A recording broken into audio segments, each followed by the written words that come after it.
Assalamualaikum warahmatullahi wabarakatuh. Perkenalkan, nama saya Aida Fitriah, NPM 6724600005 dari Prodi Sistem Informasi Fakultas Teknik dan Ilmu Komputer Universitas Pancasakti Tegal.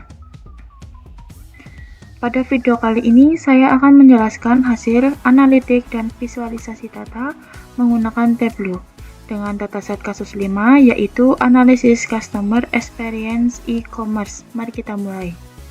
Dataset yang saya gunakan berjudul Data E-commerce CX yang berisi data transaksi e-commerce dari berbagai kota di Indonesia.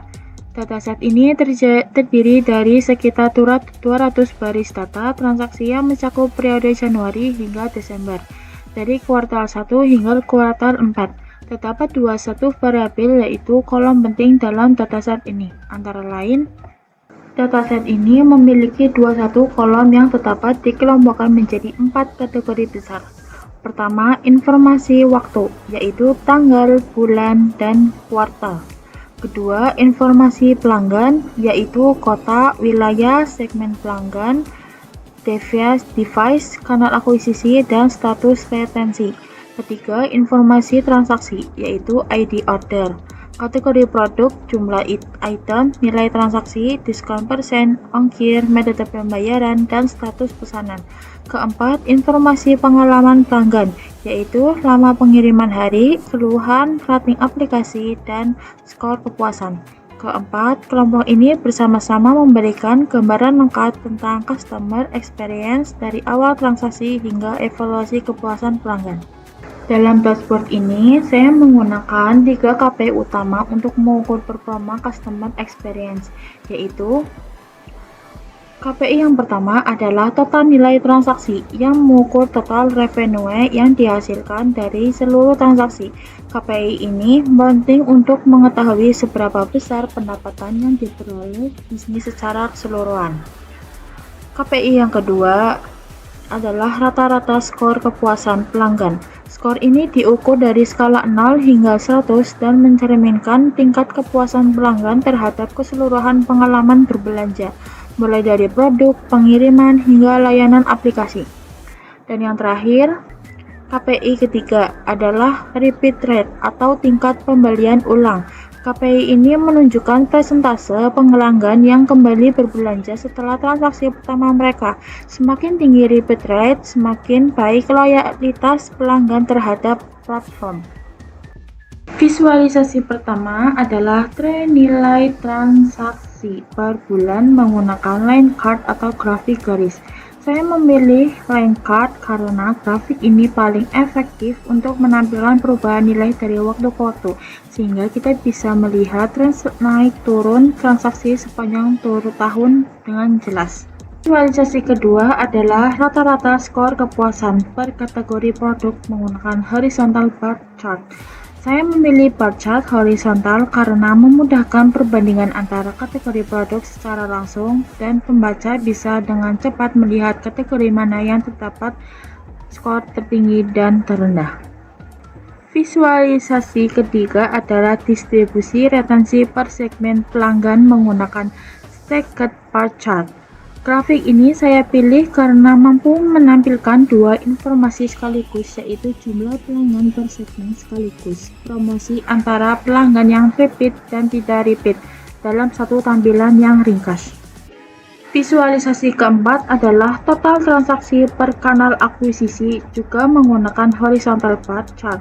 Saya memilih ini untuk membandingkan kontribusi setiap kanal pemasaran terhadap total revenue, sehingga bisa diketahui kanal mana yang paling efektif menghasilkan penjualan.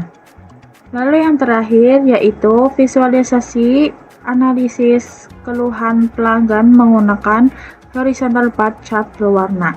Setiap jenis keluhan ditampilkan dengan warna berbeda sehingga mudah dibedakan. Grafik ini dipilih agar kita bisa langsung mengetahui jenis keluhan mana yang paling sering muncul. Berdasarkan dashboard yang telah dibuat, saya menemukan beberapa insight penting berikut ini. Yang pertama, tren transaksi.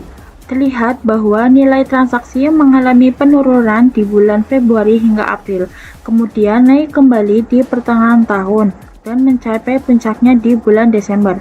Ini menunjukkan adanya pola musiman di mana transaksi meningkat signifikan menjelang akhir tahun, kemungkinan karena momen Harbolnas atau liburan akhir tahun.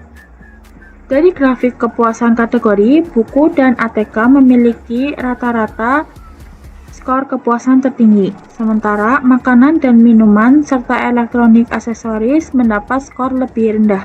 Ini menghasilkan bahwa pelanggan kategori makanan dan elektronik memiliki ekspektasi yang lebih tinggi atau sering mengalami kendala.